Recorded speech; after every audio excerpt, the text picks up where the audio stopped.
Top of the day to you, great Biafrans and lovers of freedom. Permit me at this point to begin this program with a quote from John F. Kennedy.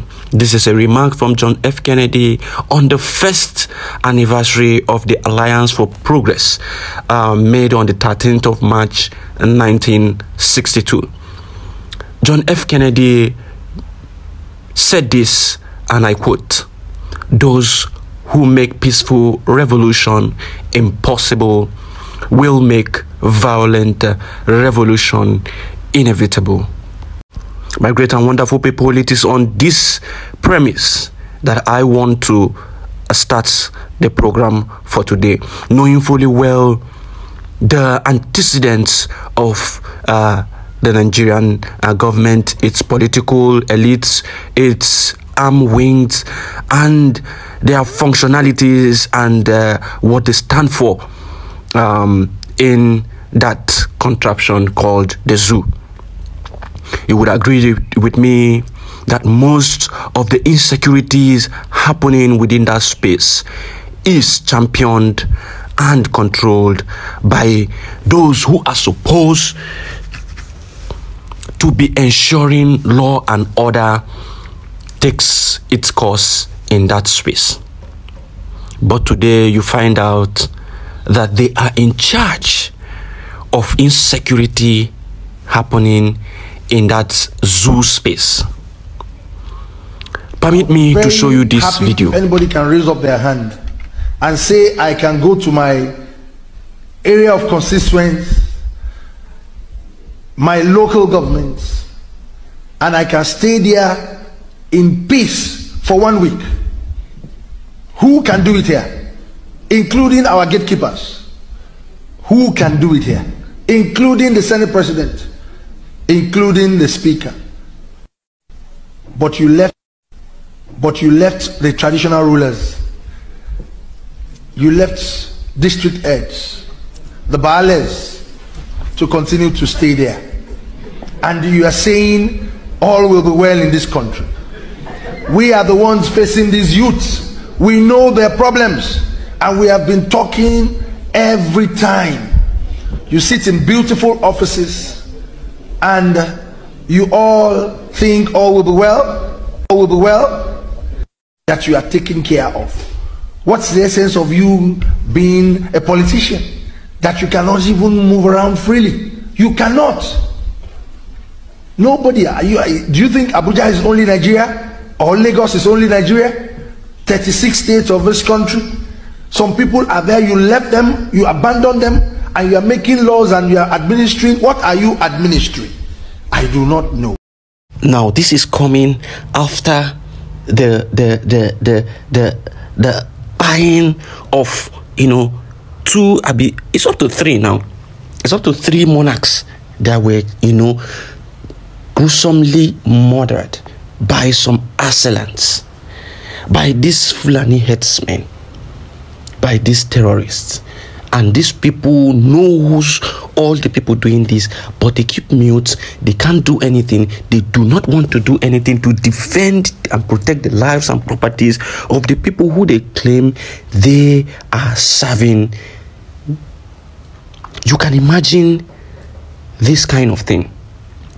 Now this monarch is pained, he is crying, he is voicing out.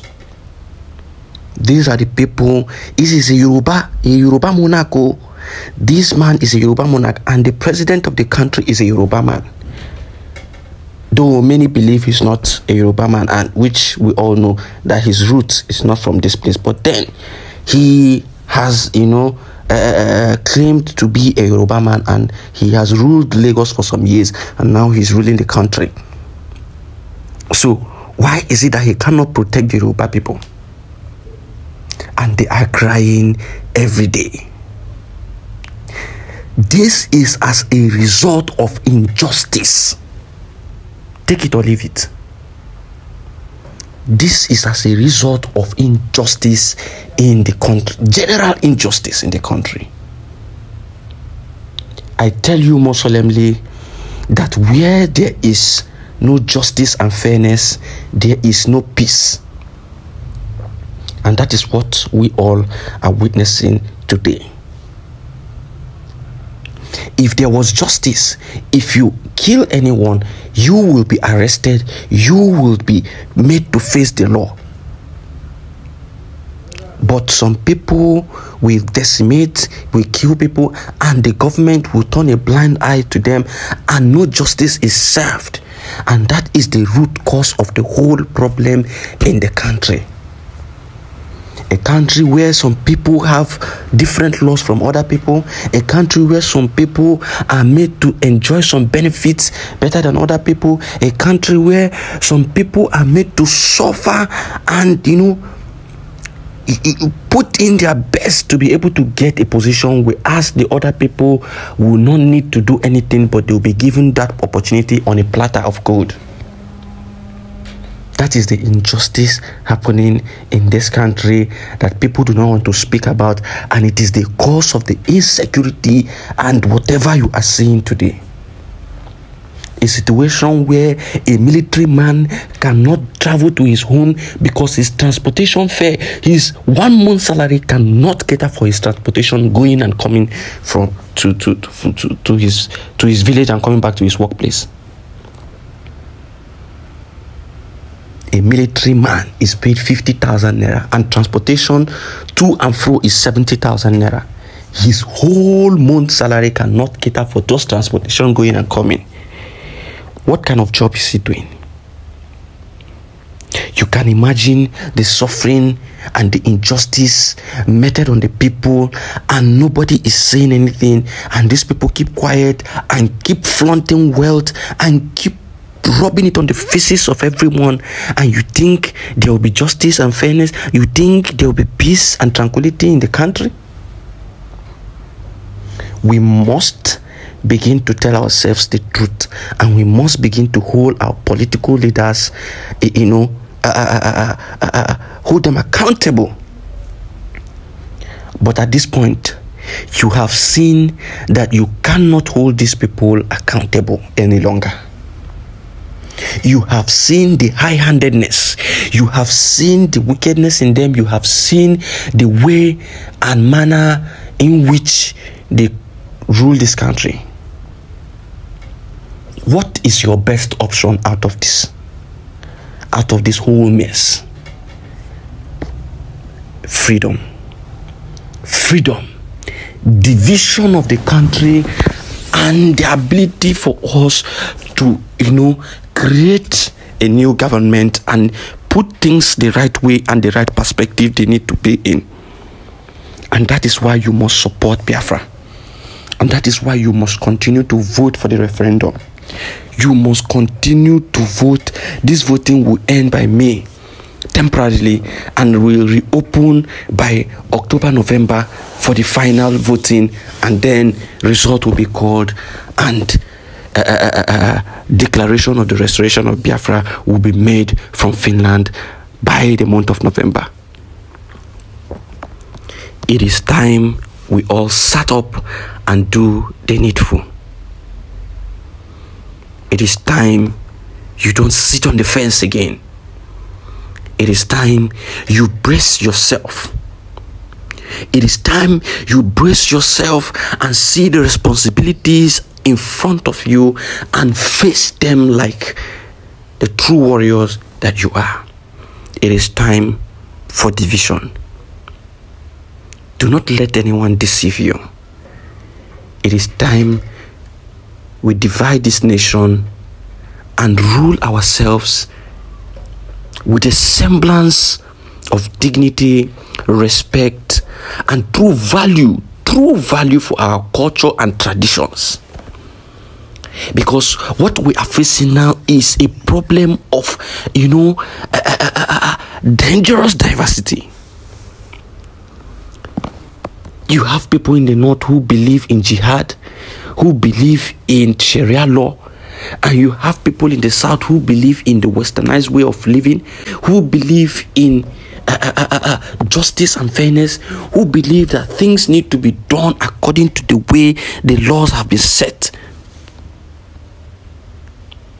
You have people who have the mind of forgiveness and understanding.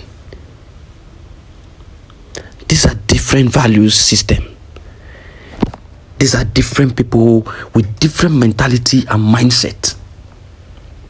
You cannot continue to live with people who do not have the same mentality with you, the same mindset, the same goal, the same focus. These people are pole apart.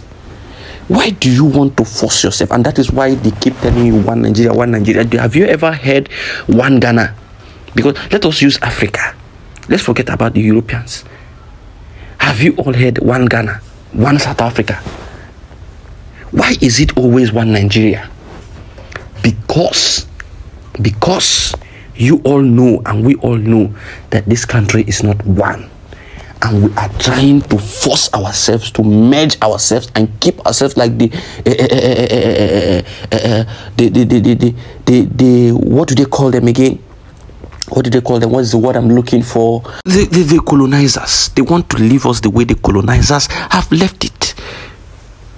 A business venture for other people. And they push you and merge you together. And you want to remain that way. You don't want to face the truth. You don't want to face the truth and liberate yourself. We must tell ourselves the truth. And that is why this one will go on air and begin to talk rubbish. You know, we've always told them that we've not seen a single issue of Fulani herdsmen in Adibo. If you know where it happened, let us know. See, Abubakar no be Fulani name. Usman no be Fulani name. Abdullahi no be Fulani name. Ibrahim no be Fulani name. All these names where they see like this, people they answer am, but for everywhere where Muslims they, not only Nigeria self. Now this guy is responding in respect of the people, the Fulanis, the Northerners, the Muslims that were captured in Imo State for kidnapping. The people that were arrested by the Imo State police for kidnapping. And this one came out to defend them and say they are not Fulanis.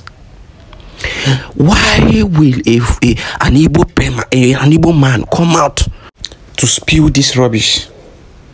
This is to tell you that your interest is not,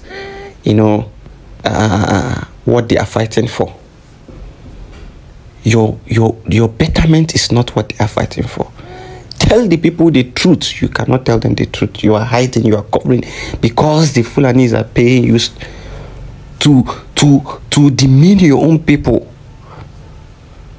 To demean your own people. They are paying you and you are doing the job. You are doing the job, lying to people, going up and down to carry rubbish news. We must open our eyes and see realities for what it is. And vote for the Biafra referendum. Vote yes for Biafra referendum. And Biafra restoration. Vote yes for Biafra restoration. Don't allow people deceive you. Don't allow these people who are on the payroll of these your oppressors to continue to deceive you, just as the DOS are deceiving them. Look at deceiving them up and down. Look at the picture you're seeing now. It is one of Nnamdi Kanu's brother with politicians shaking hands. Ikenga Uruagu has gone to him, shake hands. Before you know it, they begin to tell you things and you begin to reason and say, why would somebody who is rolling and patrolling with politicians be giving you information that will be to your own good? And you obviously think that will be correct. This is how they continue to deceive our people. And we must open the eyes of our people to see realities for what they truly represent. These people must stop confusing you. Go out today and vote for the betterment of your future, for the betterment of the future of your children and children unborn, for the betterment of your generations unborn. It is a service that you must do for the good of your generations unborn. Thank you, Biafrans, as you go out to vote.